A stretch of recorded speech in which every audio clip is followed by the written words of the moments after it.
You can write forever, you know. You can write, I can be writing songs when I'm 50 years old. For decades, country music has been more than just melodies and lyrics. It's a world rich with triumphs, heartbreak, and haunting mysteries. Behind the glittering stages and chart-topping hits lie stories of tragic losses, unexplained disappearances, and chilling events that still send shivers down fans' spines. From unsolved assassinations to vanishing artists, these dark tales linger in the shadows of country music history. Join us as we journey deep into the darkest, unsolved mysteries of country music, uncovering the stories that are as legendary and as haunting as the songs they inspired. Number 10. Gram Parsons.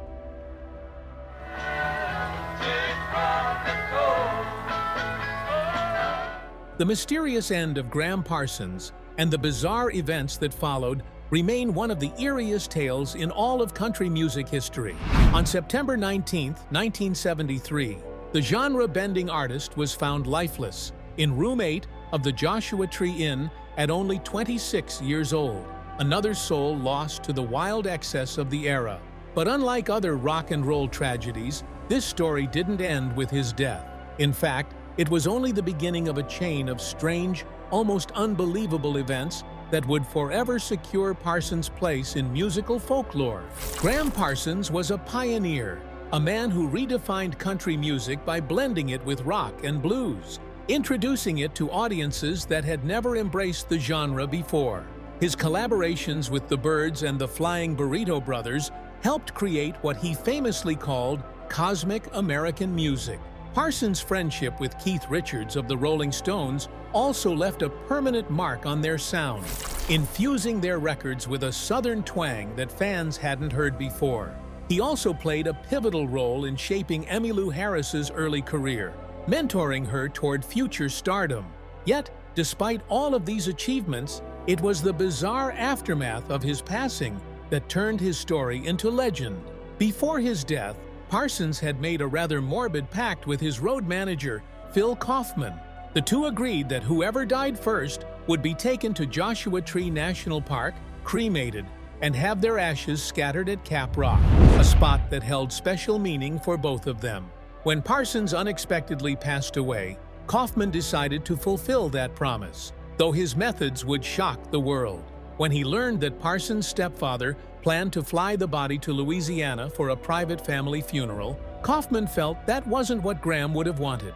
With the help of a friend named Michael Martin, he set out to reclaim his friend's remains in what later became known as the heist of the century. The two managed to rent a hearse, drive to Los Angeles International Airport, and, using fake documents and sheer confidence, convinced the staff to release Parsons' body. The airport workers, unaware of the deception, even helped them load the casket into the vehicle. The pair then drove toward Joshua Tree sipping Jack Daniels, Parsons' favorite drink, as they carried out what they saw as his final wish. Once at Cap Rock, they poured gasoline over the casket and set it ablaze, watching the flames rise into the desert night sky. The sight drew the attention of nearby campers, who quickly called park rangers. By the time authorities reached the scene, Kaufman and Martin had already fled, leaving behind a scorched coffin and the beginning of a legend that would echo through music history. When caught, the punishment turned out to be surprisingly mild. Since there were no existing laws against stealing a body, the two were charged only with misdemeanor theft for taking the coffin. Their fine came to $700. A small price for one of rock and roll's most notorious acts of loyalty. The incident would later lead California to pass a new regulation, informally known as the Gram Parsons Law, addressing the theft of human remains. In the end, Parsons' partially cremated body was returned to his family and laid to rest in the Garden of Memories Cemetery in Metairie, Louisiana. But the legend of his final journey, from the motel room to the desert flames, remains one of the strangest, most haunting stories ever told in the world of country music. Number 9. Jim Reeves. On July 31, 1964, country music lost one of its most beloved voices when Jim Reeves, affectionately known as Gentleman Jim, vanished mid-flight during a violent thunderstorm over Tennessee. He had been piloting his Beechcraft Debonair, returning to Nashville alongside his manager and pianist, Dean Manuel, after discussing a real estate deal. Reeves wasn't just a casual pilot.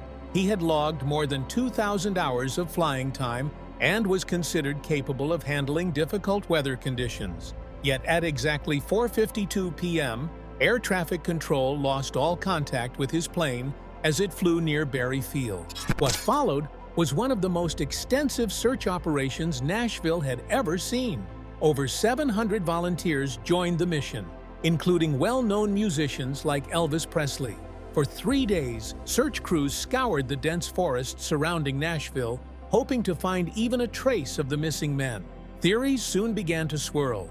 Had the plane been damaged by the storm's force, or had Reeves become disoriented while navigating through the thick clouds? With no signs of the aircraft, the disappearance became shrouded in uncertainty and fear. Then, on August 2nd, a local farmer stumbled upon the wreckage deep within a wooded area near Brentwood, Tennessee.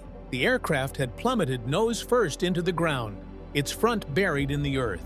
Investigators concluded that the plane had entered a steep dive, likely caused by turbulence or spatial disorientation, instantly killing both Reeves and Manuel. The revelation left fans heartbroken and puzzled.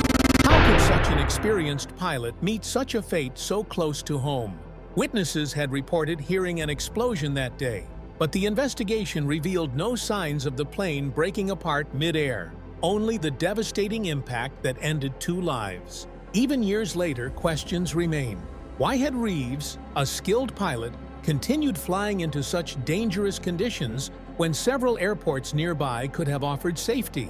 In 1990, a local resident unexpectedly discovered Reeves's briefcase at the crash site, untouched after 26 years. Inside were well-preserved documents and personal belongings, a haunting reminder of the day Nashville lost one of its brightest stars. The tragic flight of Jim Reeves marked the close of an unforgettable era.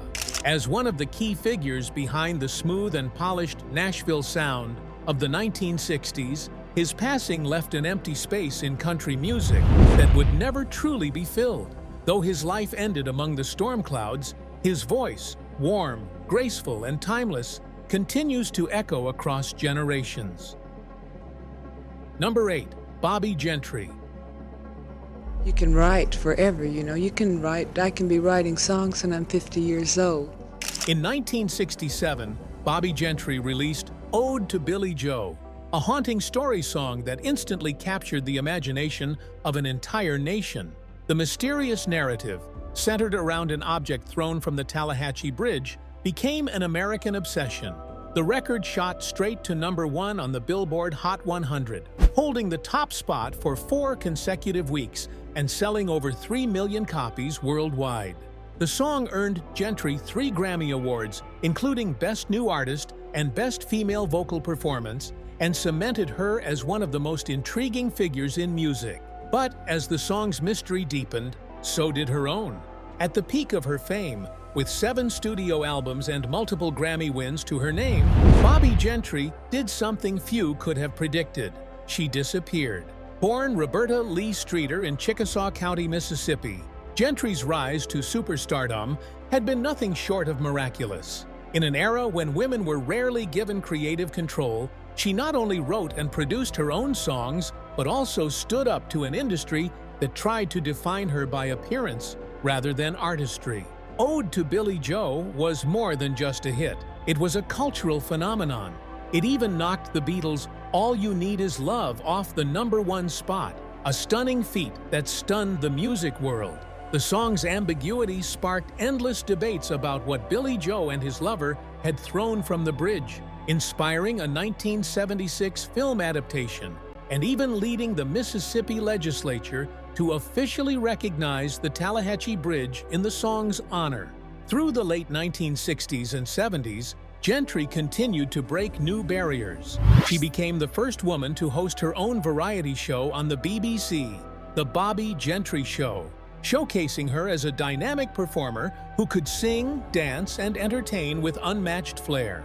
Her Las Vegas residencies became legendary, full of elaborate choreography, dazzling costume changes, and a theatrical flair that would inspire countless performers after her. In 1969, she wrote and produced Fancy, a bold and empowering song that later became a signature hit for Reba McEntire, proving Gentry's lasting influence on future generations of country artists. Her sound was impossible to box in, a seamless blend of country, pop, soul, and blues. And her collaborations with Glenn Campbell, particularly their rendition of All I Have to Do Is Dream, reached the top of the country charts, confirming her crossover appeal. Though often labeled as a country artist, Bobbie Gentry saw herself first and foremost as a storyteller. Her songs were cinematic, filled with vivid detail, layered meanings, and sharp social commentary. She was also a visionary behind the scenes, experimenting with arrangements and production techniques that were far ahead of their time. In both talent and independence, she was unmatched. By the late 1970s, Gentry had become one of the highest-paid performers in Las Vegas, earning an astonishing $1 million per year for her residency at the Desert Inn, an incredible figure for that era. Beyond the stage, she proved to be an astute businesswoman, investing heavily in real estate, shopping centers, and production ventures. Her strategic mind ensured that she was not dependent on fame to sustain her fortune. And then, she simply vanished. No farewell concert, no press statement, no gradual retreat. Bobbie Gentry, one of the brightest and most enigmatic stars in American music, walked away from it all without explanation. To this day, her absence remains one of the most puzzling disappearances in entertainment history. Her story is one of brilliance and mystery. A woman who conquered the music world on her own terms, only to step into silence when she stood at its very peak. But while Bobbie Gentry disappeared from the spotlight, the next woman we'll talk about didn't fade away. Instead, she met a heartbreaking fate in the skies. What happened to her is truly unbelievable. Number 7. Patsy Cline. He said goodbye. Oh Lord, I thought I would die. On March 5, 1963, the world of country music was struck with devastating news: the untimely death of the legendary Patsy Cline in a plane crash near Camden, Tennessee. Just hours earlier, Cline had performed at a benefit concert in Kansas City, raising funds for the family of a late disc jockey, Cactus Jack Call. While many of her peers chose to drive back, Cline decided to fly to Nashville. Her manager, Randy Hughes, took control of the Piper Comanche aircraft, despite being an inexperienced pilot without an instrument rating, a crucial skill for navigating the stormy night skies that awaited them. The weather was brutal that evening. Heavy rain, thick fog, and darkness combined to make flying conditions nearly impossible. Many seasoned pilots chose to stay grounded, but Hughes pressed on. Along the way, the group made multiple stops, offering Cline several chances to delay her journey. At Dyersburg, the airport manager even urged them to spend the night and resume the flight in the morning, warning about the dangerous weather ahead. Yet Hughes, perhaps driven by overconfidence or the pressure to return home, decided to continue. That decision would prove fatal. The plane went down only 90 miles short of Nashville. The crash claimed the lives of Patsy Cline, Cowboy Copas, Hawkshaw Hawkins, and Randy Hughes. Investigators determined that Hughes likely suffered from spatial disorientation, a condition pilots call the leans, where the brain cannot accurately sense the aircraft's position in poor visibility. The wreckage revealed that the plane had entered a steep descent before impact, suggesting total loss of control. Today, the crash site stands as a memorial, visited by countless fans who still mourn the voice that defined an era.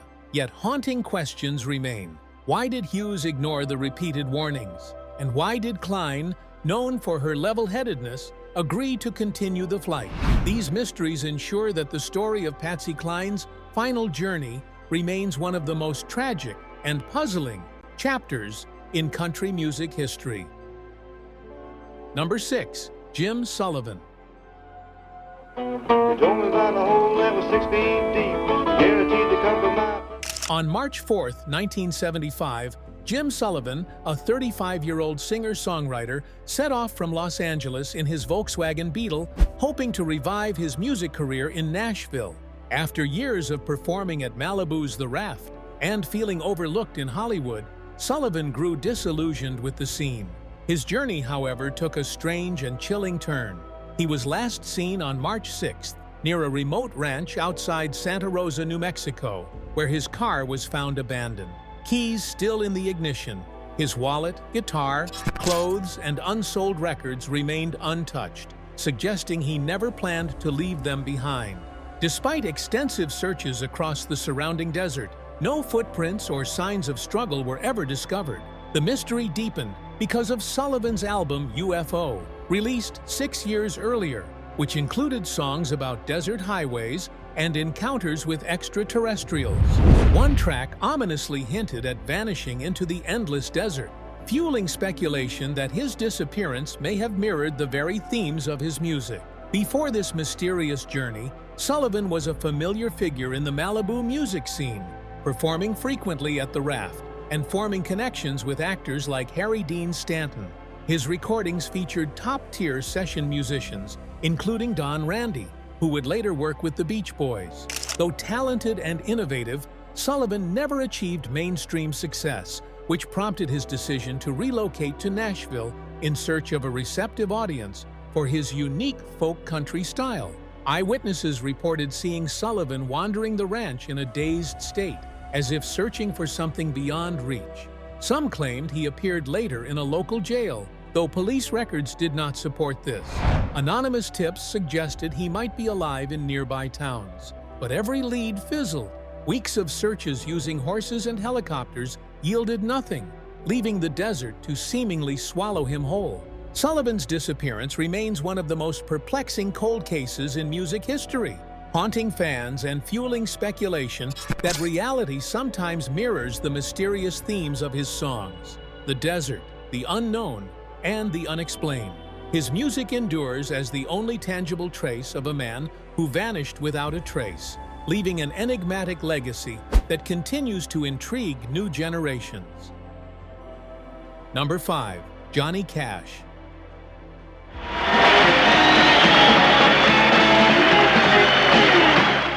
Johnny Cash, renowned for his enigmatic persona, enthralled audiences with songs often layered with hidden meanings. His experiences as a Morse code operator during the Cold War are believed to have influenced his songwriting.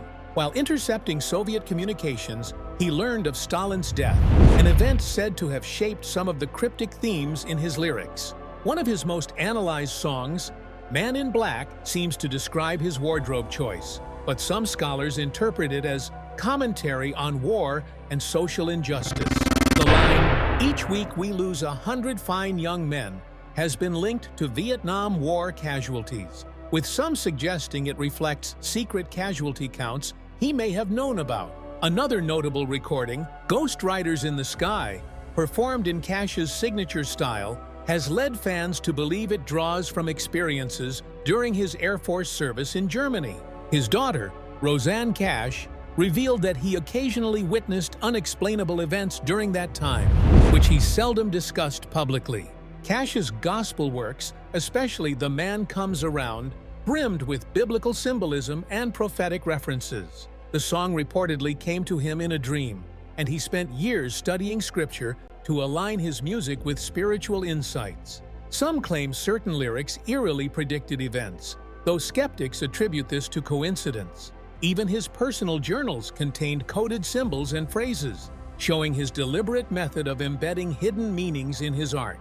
Adding to the intrigue, recording sessions sometimes experienced strange audio phenomena and technical glitches, enhancing the aura of mystery surrounding his creative process. Ultimately, Johnny Cash's legacy is steeped in a sense of enigma, a blend of spiritual insight, personal experience, and subtle secret messages that continue to captivate listeners and scholars alike. Number 4. Keith Whitley. I had a young lady that worked with me one time, had a lot of his records, these albums that he had made and everything. On May 9, 1989, the country music world was stunned by the sudden death of Keith Whitley, discovered in his Nashville home at just 33 years old.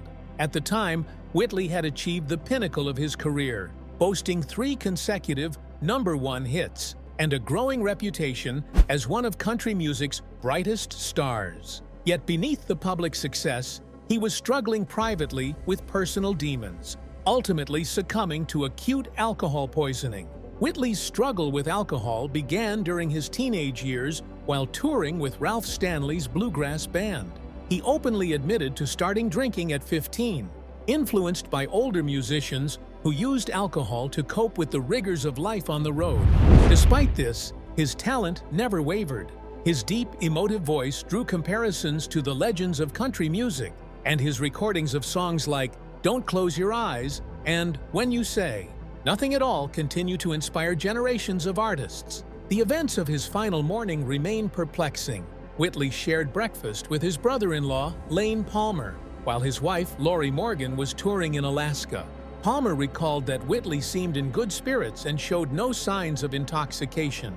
Yet only hours later, producer Reggie Young found him lifeless in bed. The autopsy revealed a staggering blood alcohol level of 0.47, nearly 5 times the legal limit for driving, a fatal amount. Speculation surrounds those critical hours between breakfast and his passing. Friends suggested he may have been drinking the night before, leaving residual alcohol in his system.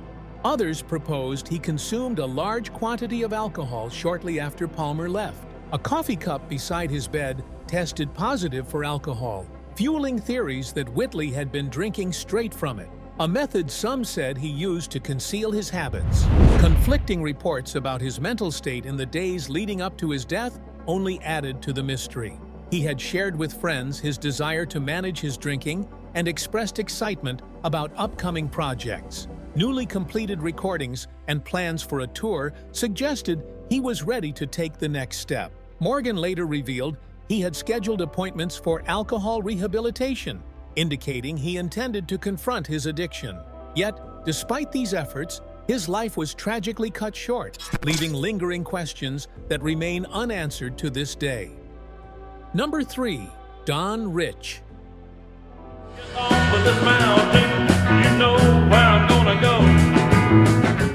On July 17, 1974, the country music community faced a heartbreaking loss with the death of Don Rich, a key figure in the Bakersfield Sound and right-hand man to Buck Owens. Rich, only 32, died in a motorcycle accident near Morro Bay, California.